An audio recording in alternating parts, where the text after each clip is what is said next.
Bryn, can you hear the dog chewing on the bone? Okay. Maybe. It's okay though. You can take it away from me.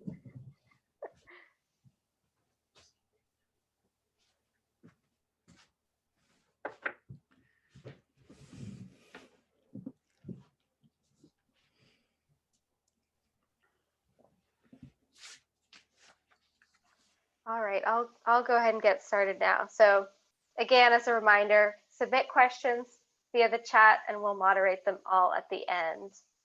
And I just want to quickly introduce Robin and then we'll get going.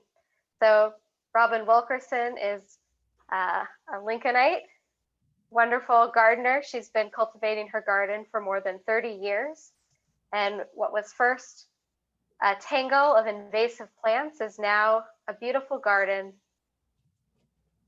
including a woodland area and a vegetable garden. Over the years, her focus has shifted towards more and more native and pollinator-friendly plants, and her lawn continues to shrink, which is such a wonderful thing. So Robin, I'm gonna now stop my screen share. Okay. And we'll see everyone here for a moment, and whenever you're ready, you can share your screen.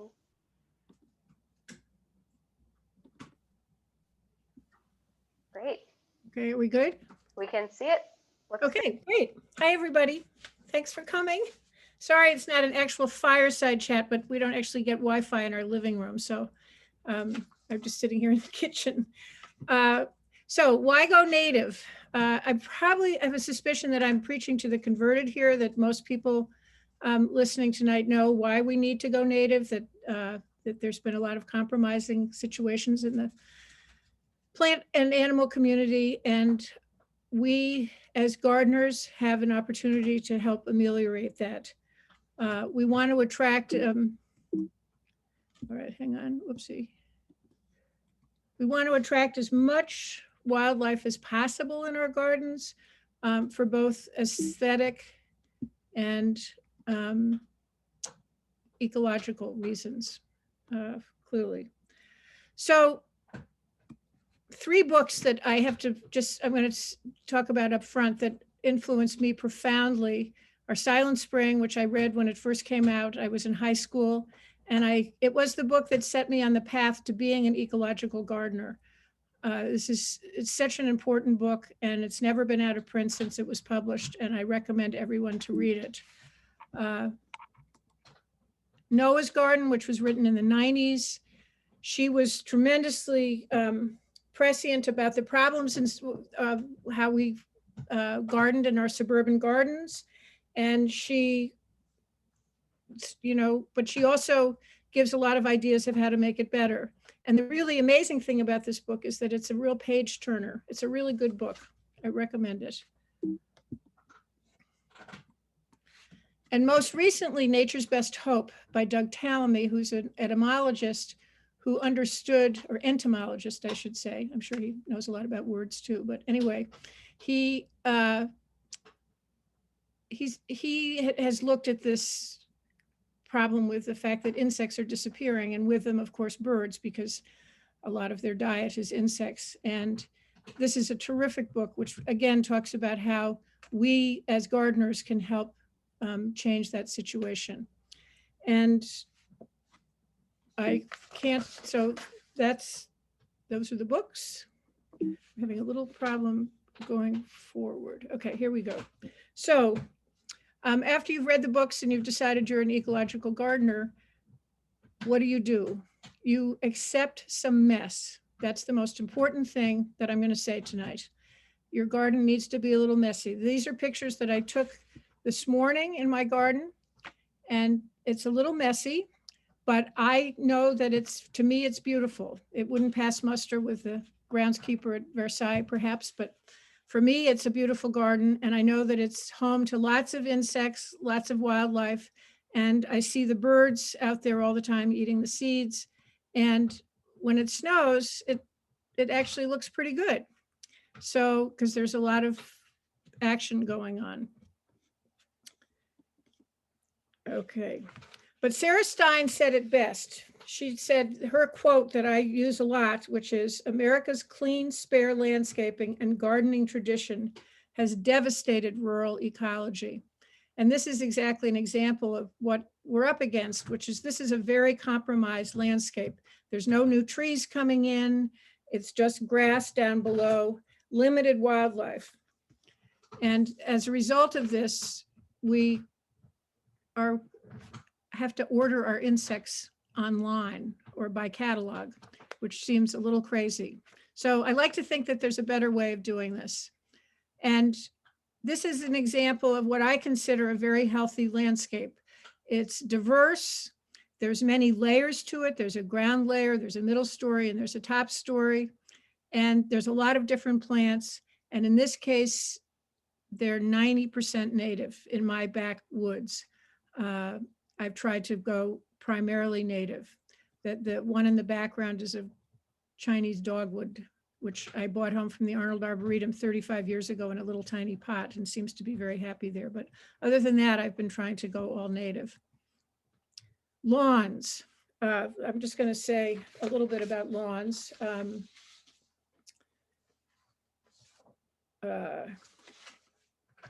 They've become the scourge of the American landscape, basically. They take up a tremendous amount of time, money, fertilizer, pesticides, polluting equipment, and I'll spare you my diatribe about leaf blowers. And they basically essentially leave us with a kind of a dreary monoculture that provides no support for the local wildlife. Lawns in America cover an area the size of New England, which gives you some idea of how much of a problem they are. Doug Tallamy suggests that we have our lawns and create what he describes as a homegrown national park, which is what I've been trying to do in my garden. And I will say quite simply that I probably spend more time dealing with this little strip of lawn than I do with the beds on either side. So in terms of time and effort, lawns really, we need to reconsider them. So what does wildlife need? They are basically the same as us. They need food, they need water, and they need a place to live. Shelter essentially means a safe place for wildlife to live, to raise their young, birds, insects, what have you.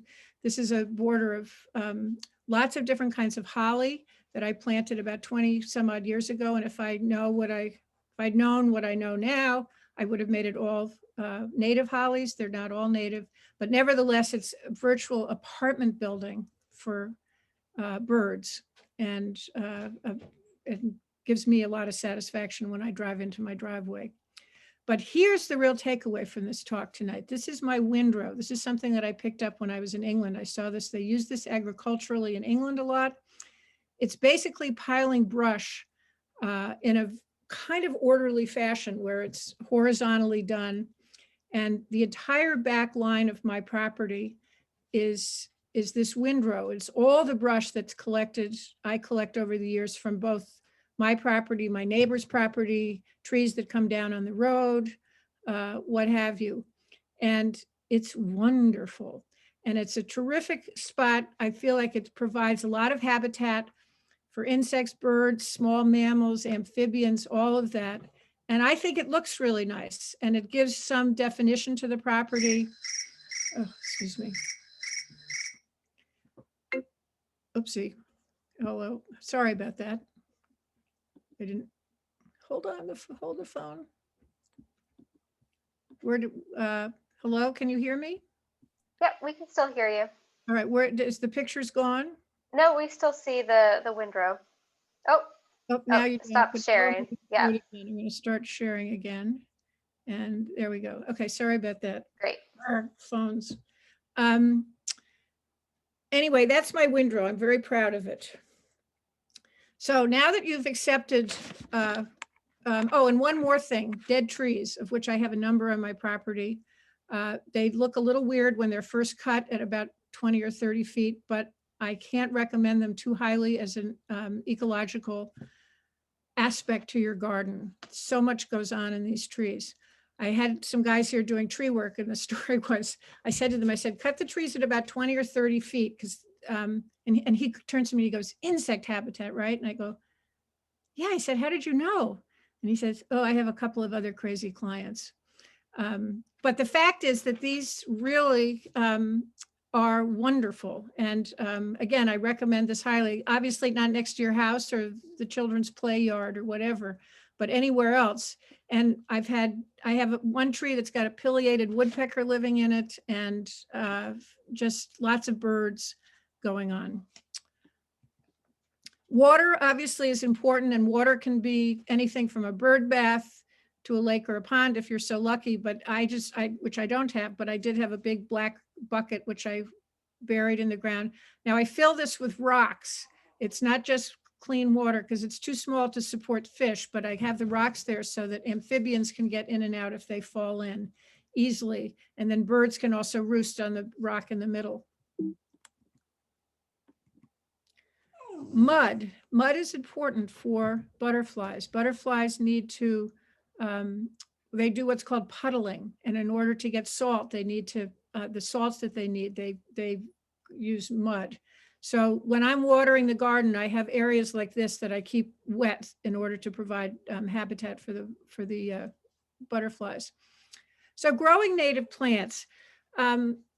You want to know its native habitat, and that's a whole nother story. I can talk about what's native. And obviously you can't say something is Massachusetts native, but we're part of an ecozone, which includes most of New England, parts of New York, and even parts of Pennsylvania. These are plants that were native before the colonists and evolved with all of the insects over the last tens of thousands of years. And it's important when thinking about planting to think native. I probably don't have to tell you all of this. Anyway, the other thing is that you want to think about growing plants that were raised locally rather than in the South and bought up and planted, partly because they'll do better and partly because there may be changes that aren't compatible. So think carefully about where you get your plants. Now, if you were to plant only one plant, it would be an oak tree. Now in Lincoln, that's not really needful because we've all inherited our oak trees and we have them. But if there was one tree that you were going to plant, an oak tree supports over 500 varieties of insects and birds and so forth. They're really important trees. I'm not going to give you a list of trees tonight because there really isn't time, and also because both the National Wildlife Federation and Mass Audubon have terrific lists that where you just go on their website, you put in your zip code, and they'll tell you all of the trees and shrubs and plants that are native to your area. It's fantastic.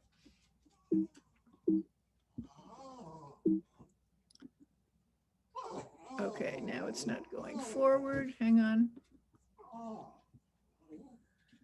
Uh-oh. Now I've done something. So I think you clicked out of the LLCT Talk album. So yeah, down on the left.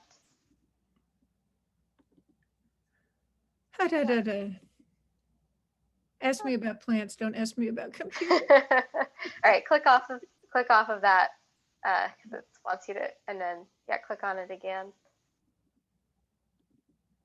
It's not all right. Hang on a second. I'm going to close. Freeze on you. I'm going to start over. There we go. Now share screen.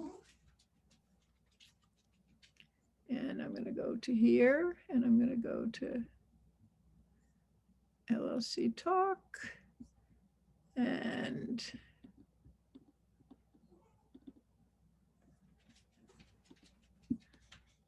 okay, now we're back a little ways. Okay, so just reshare your screen now. Oh, I have to reshare it. Okay. How do I do that, Bryn? Down at the bottom, Bryn the is green, like the most wonderful human being on the face of the earth. I that. Okay. That green share screen button. Which doesn't show up here. Bryn, I'm sorry. Let's see.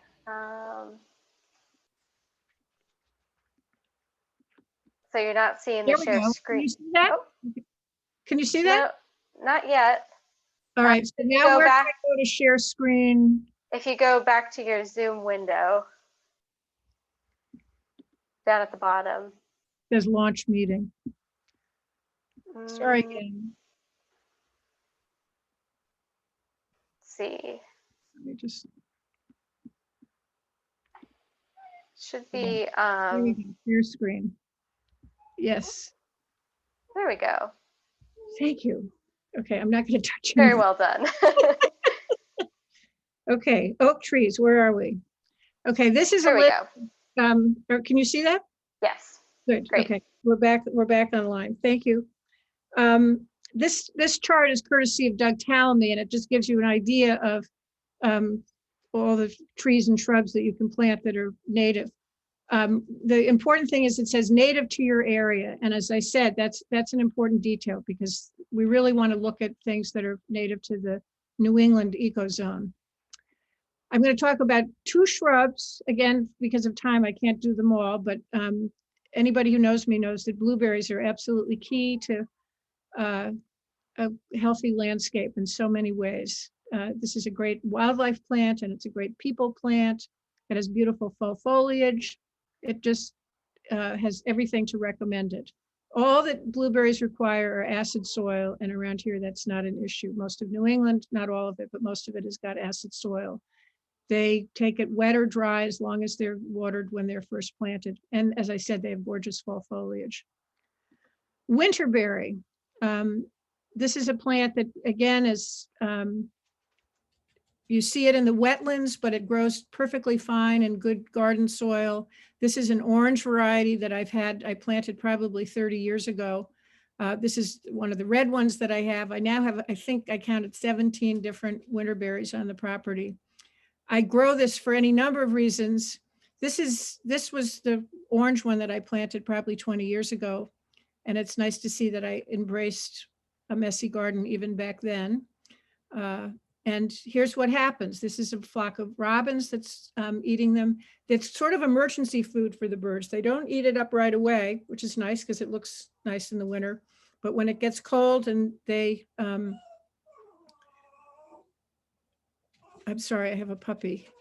And this is bluebirds on them. Virginia creeper, a great plant. People find it a scourge because it can be a bit weedy, but it's a wonderful bird plant. Like other plants, if it grows vertically, tends to berry. Great migratory bird food for birds. Honeysuckle. This is our native Linicera sempervirens, which is a beautiful honeysuckle. The hummingbirds love this plant. It does not have an aroma. If you have a honeysuckle that smells, that's a non-native honeysuckle, but it has a beautiful color. It blooms profusely in June and throws blooms for the rest of the summer. And here's one of my favorite plants. This is poison ivy. This is a fabulous wildlife plant. This, again, when it grows vertically, it sets berries and it's an important migratory bird food. If you have space on your property to grow it, I recommend leaving it. You will get seedlings of it, but if you learn to recognize them when they're little, you can easily weed them out. But I grow it because I know the birds like it. I also don't, I'm one of those incredibly fortunate people that doesn't get it. And I know a lot of you are thinking to yourselves, well, this isn't going to happen. But just know that the English have imported poison ivy to because they really love the fall color. They don't have as many plants as we do that have great fall color. So herbaceous plants, the third layer. After you've planted your trees and your shrubs, then you can start thinking about the herbaceous plants, which are essentially the plants that die down in the winter. This is a collection of great plants, red and blue lobelia and rudbeckia, all wildlife friendly, all native, and all extremely easy to grow. On the top right-hand corner, a butterfly weed, echinacea, and then a collection of other things. Now, Doug Tallamy, even though he's very passionate about insects and native plants, will allow you 30% chance to have a 30% non-natives in your garden. So I'm taking full advantage of that and keeping my peonies and my hollyhocks and my mullein, which is over there, which I love. But I am trying, every new plant that I plant, I try and make it be a native. Echinacea, you really can't beat echinacea. The straight species, it's got that platform that butterflies like, and is also bees nectar on echinacea. The other thing about echinacea, I don't know if you can remember the picture of the Winterberry with the that I planted 20 years ago. I forgot to put in a picture of them in the winter. It's the seeds, the finches just love seeds. This is Liatris, blanket flower, butterfly weed. These are all plants, and asters. This is something called a smooth blue aster, one of my very favorite asters. A beautiful plant and very pollinator friendly, and extends the season for bees into the fall for the native bees. And of course, milkweed, which we know is so important to for the monarch butterflies. And we used to think of this as a weed, but now we think of this as an incredibly important flower in our garden. This milkweed I keep in a separate bed with some other plants that are a little thuggish. I don't let this go into the front borders, but I do try and grow it in places where it can sort of do its thing. And one of the things, no, we're not barking now. It's important to think about eaten leaves is a good sign in your garden. Sorry.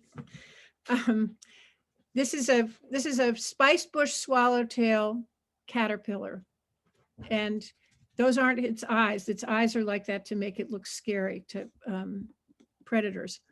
This is the spice bush, and this is the butterfly. How wonderful is that? How does that enhance your garden to have all of those things happening? Another aspect of just a few things to remember when you're planting for wildlife. Butterflies particularly, they like a big swath of plants rather than individual plants around. They want a big plant. I assume that's so that they can see them or smell them or however they find them from afar, that the more the merrier. So this, in my garden, I've got huge quantities of different kinds of rudbeckia, and you can see the echinacea and a few other things that, like a zinnia that's not native, but that's okay. Here, I'm showing, this is not a great slide of 9-bark or Physocarpia, but it gives me a chance just to mention something important to know about. And I just learned this last year. This plant, there's many different cultivars of this plant, including a purple leaf one, I think called Diablo, and then a yellow one called Yellow Nugget. These are not pollinator friendly, these cultivars. These have been developed for horticultural use because they have nice colors and so forth. But it turns out that insects aren't interested in those leaves. So I've been removing all of these colored leaved plants from my garden and replacing them with the straight species, knowing that those will be a better choice. Also, think about something like roses. These are nice roses. They have a lovely smell, but there's no sexual parts to them. There's no way for the insects to nectar. Meanwhile, you get something like, this is our Virginia rose, and it's just covered in bees when it's in bloom. So this is a seriously pollinator friendly plant. Oops. This slide I threw in just because I had this argument. I had the real pleasure of meeting Sarah Stein years ago. And I asked her about butterfly bush. And I said, I've got butterfly bush. It's covered with butterflies. Why is it bad? Because she was being very dismissive about butterfly bush. And she explained to me, she said, they like the nectar, but it's a little bit like fast food for them. It doesn't necessarily mean that it's nutritious just because they are there. And definitely the leaves of butterfly bush have no appeal for any of the caterpillars that the butterflies might lay their eggs on this plant, and then there's no nutrition for the caterpillars. So there's a lot to learn about this. And I was really, so I was very good and removed all my butterfly bush. but it's a shame. I mean, there's a lot of butterflies that like it, but it's not good.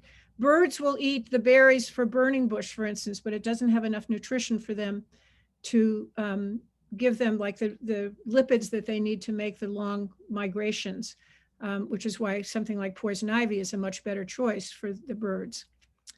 Now weeds, I'm going to just quickly mention weeds. We all have weeds, and some of them are actually really good. This is pokeweed. This is a catbird eating pokeweed seeds.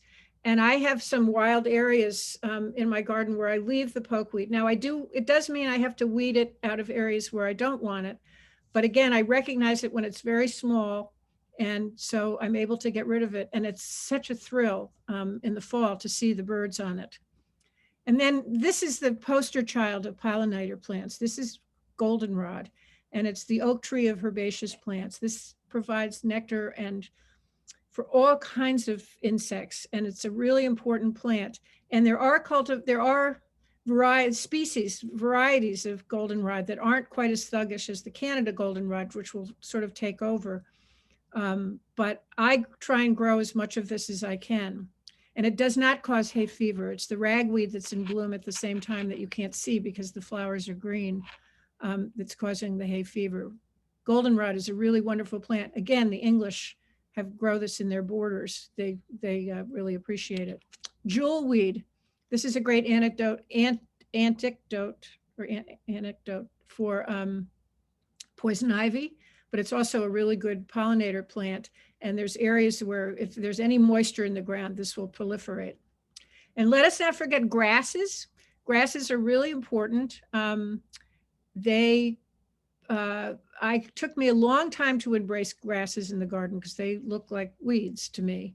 And I didn't really see the aesthetics, and I don't live in a prairie landscape, so I was a little resistant to introduce them. But I have done, and I don't regret it. They're quite beautiful. Little blue stem. And then this is a sedge. This is Pennsylvania sedge. This is a lawn at Garden in the Woods. I think it's still there. Is it still there, Janet?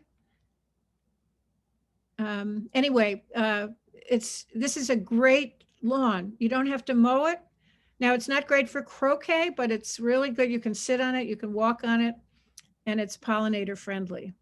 In closing, I really want to talk to you guys and answer questions. I just want to quickly mention two places that just knocked my socks off.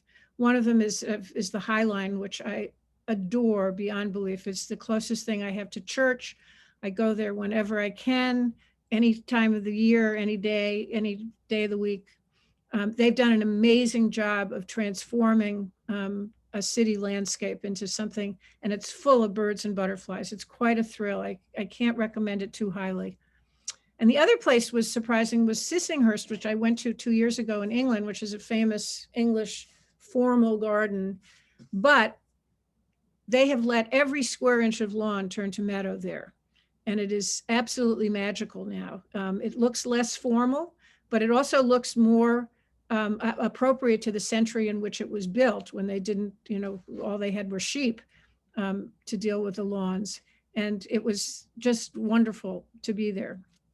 So now I'm going to answer questions. Oh, let the spiders be in your garden. Hummingbirds use spider webs in their, I saw an amazing picture. I couldn't figure out how to get it onto the show, of a hummingbird's nest with spider web, I don't know what you call the individual strands of a spider web, but in the nest partly made out of spider webs.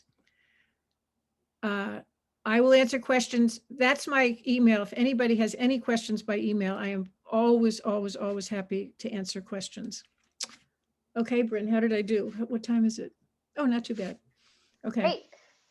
Okay, let's see, questions.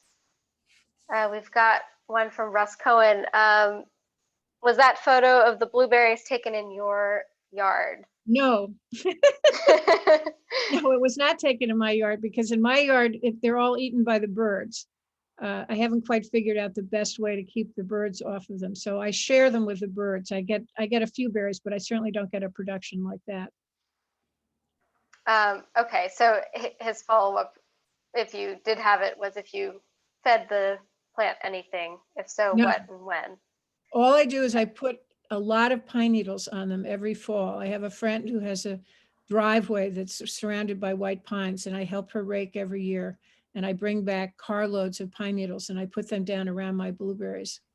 I think, I have a couple of dozen blueberry plants. I love them very much. Okay, got a couple comments. Another one from Russ Cohen that, a less aggressive goldenrod is sweet goldenrod. Yep. Are you familiar with that? Yeah, Any comment or? There's a number of goldenrods. I'm not as knowledgeable about them as because I don't plant them because I know I'm going to accidentally weed them out of areas where I don't want them to be. And then I'll realize after which is what I have done, pulled them out thinking they're Canada goldenrod that's invaded a bed that I don't want it. But there are wonderful goldenrods, all kinds of native goldenrods. Showy goldenrod is a really nice one also. Okay, question from Faye. How important is your soil in your garden? And do you do anything with your soil? I've been very lucky with my soil because this used to be a cattle farm, and it's pretty good soil. It's very acid. I don't grow a lot of things that require sweet soil, which would be like well, I have lilacs, but I don't pay any attention to them. The soil is important, but that's all something that can be, I make a lot of compost. I'm always making compost and adding compost, but a lot of the native plants are perfectly happy in just straight woodland or field soil. That's one of the beauties of natives, is that they're not demanding of us in the same way that a lot of our garden plants are more demanding. Question from Janet. In their beautiful windbreaks, the brush piles, how do you avoid brambles and bittersweet taking over? That's a really good question. I've been quite attentive to removing it from those areas beforehand, and then I try and keep on top of it. I'm trying to get, I'm planting, I mean, it's there, and I'm letting it go, Virginia creeper, to try and get Virginia creeper to just cover it and smother anything else that will come up. But I do, I've now have a path all the way along it, so I can sort of keep track of what's coming up. Buckthorn is my major issue, and it's backing up against a garden that is completely full of buckthorn, honeysuckle, all the things that I'm trying not to have in my garden. So it is a problem, but I just kind of keep on top of it. I try and keep on top of it. Mm-hmm. Question from Denise. How do you manage your water feature in the garden? Do you change the water, and do you have any problems with mosquitoes? No, I don't. When I first lived here, which was 35 years ago, I used to have to garden in a hat and gloves and everything, pretty much all of the summer. I would be out there and kind of geared up because the mosquitoes were so bad. And it distresses me now that I don't have to do that anymore, that the mosquito population has really diminished, and it's part of all of our insects diminishing. And I think about the fact that birds feed their young, 95% of what birds feed their young are insects. And I become slightly unhinged, and I don't know if my neighbor's here tonight, but when people spray, it makes me slightly crazed, as my neighbor will attest to, because of that. I mean, we need those insects, we need those mosquitoes. I haven't had any problem with mosquitoes in the little pond area that I have. I have more of a problem with all the neighborhood dogs coming over and drinking out of it than I have with mosquitoes. And I just clean it out at some point in the fall or early in the spring. I just pull all the stuff out of it and refill it. It's pretty low maintenance, I have to say. Question from Lynn. What sources do you like for native plants? Do you have some favorite local nurseries? I try and, Garden in the Woods has a terrific nursery. Nasami Farm, which is there out in central Massachusetts, there is terrific. Someone told me about a place called Pollination, which I got some plants from last year that were fantastic. I should have made a list. Email me if you have more questions. Question from Joel. Thoughts about plants in the rubus family, brambles, or prunus, cherries and plums? Right. Well, Keep them in cherries. your garden. Okay. Brambles are a problem. Again, I have an area. I have under 2 acres. I just have a little under 2 acres, which is huge. I mean, I'm very lucky. So I have an area that I've let go with brambles, but brambles are really a problem. And I've had to clear them out of any area that I want to do anything in, because they just become, as anybody who's dealt with them knows, that they're really a problem. Now, I have black cherries, and they're kind of a weed tree, but I love them, and they are, I think, third or fourth on Doug Tallamy's list of important pollinator plants. So I've let them grow. They're the ones that get the black scab on them, but they're a really good native tree, and they have nice white flowers in the spring. That's great. Question from Jeff. Can you talk a little bit about when and how you clean up or cut back your garden in the fall or the spring, and how you leave it messy? It's really easy to leave it messy. It appeals to that side of me. I clean it up in the spring. I clean up some of it in the fall. The stuff that's right near the house, I do cut back. I put it all in the windrow, so it's not going anywhere. And if there's insect eggs inside some of those stems, I figure I'm not burning them or composting them. At least they're there, and hopefully if there's any chrysalises or anything like that.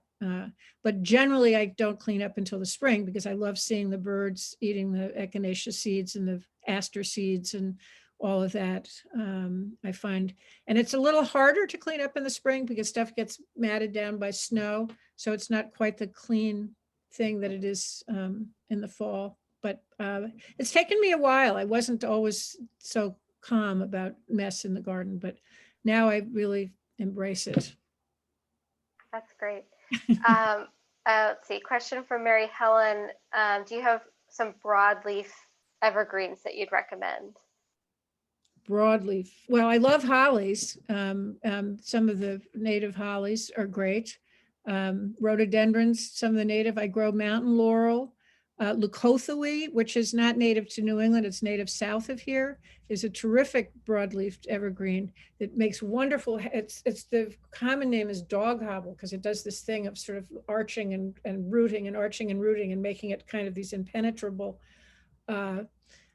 areas. And it's on my property, it's where all the rabbits live, is under the Leucothoe.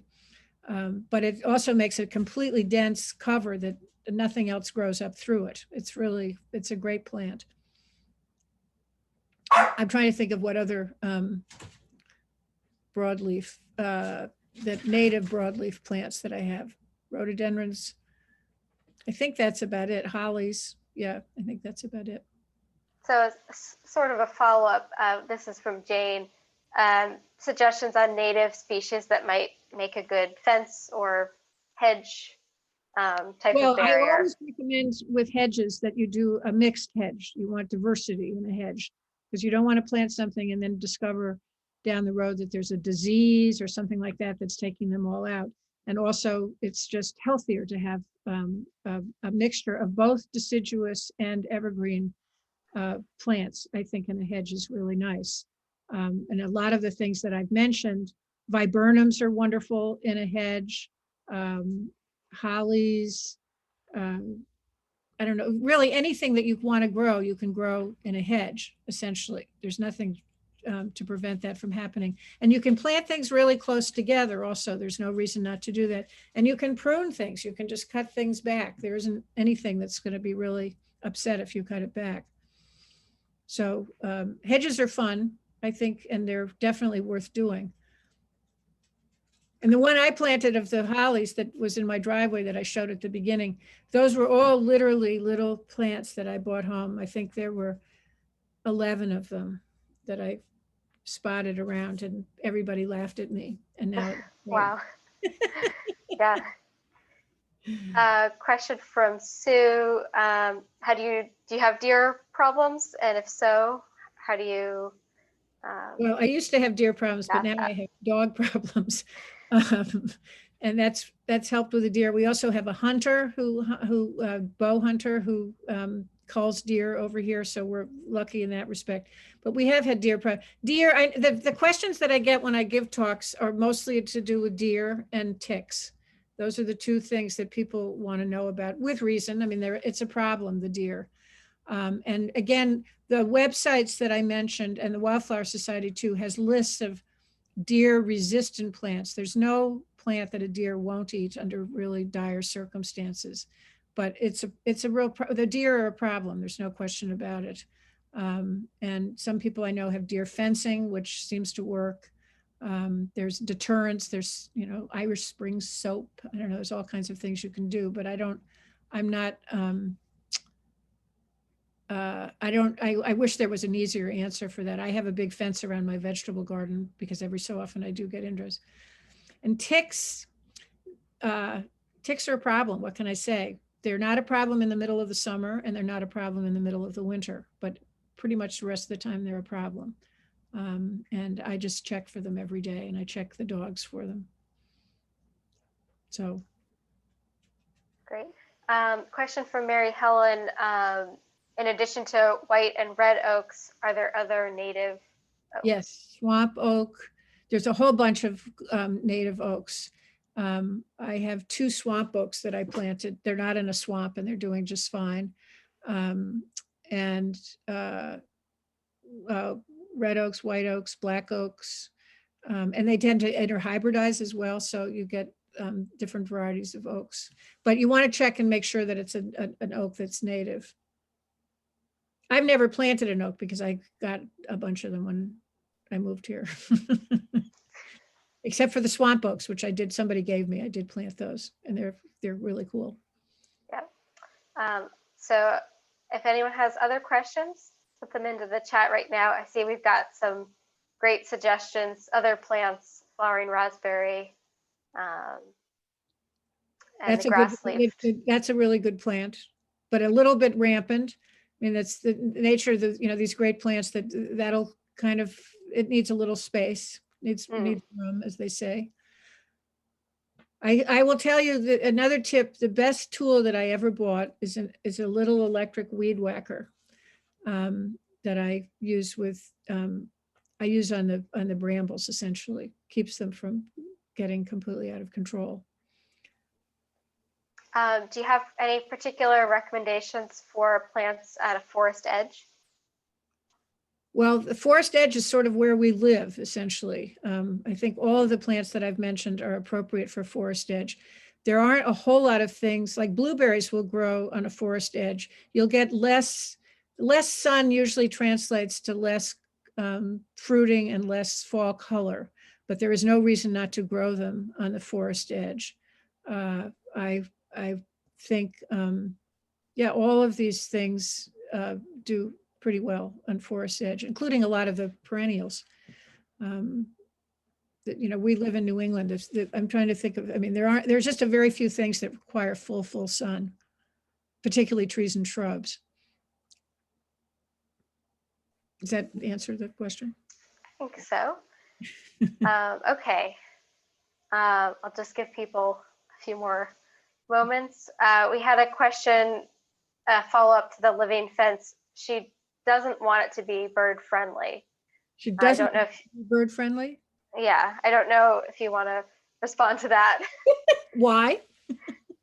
Does she say why? I'll give her a moment to pop it onto the chat. And while we wait, Kathleen asks, where's a good place to purchase black cherry?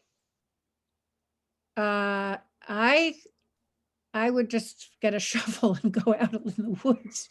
I don't recommend that as a rule on collecting plants. Not on conservation land. Come here and collect them.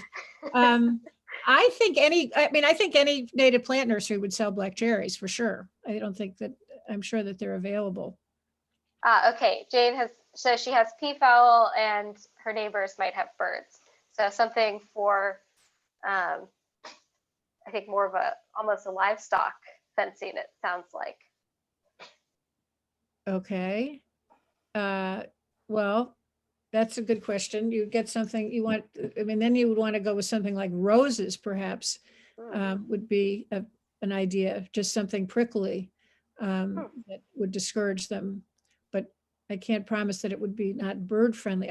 I see, but she just wants something that's really going to work like a I think so, yeah. barrier more than anything. Yeah. I can't, that I'm not able to say. Sorry about that. Sorry about the dogs.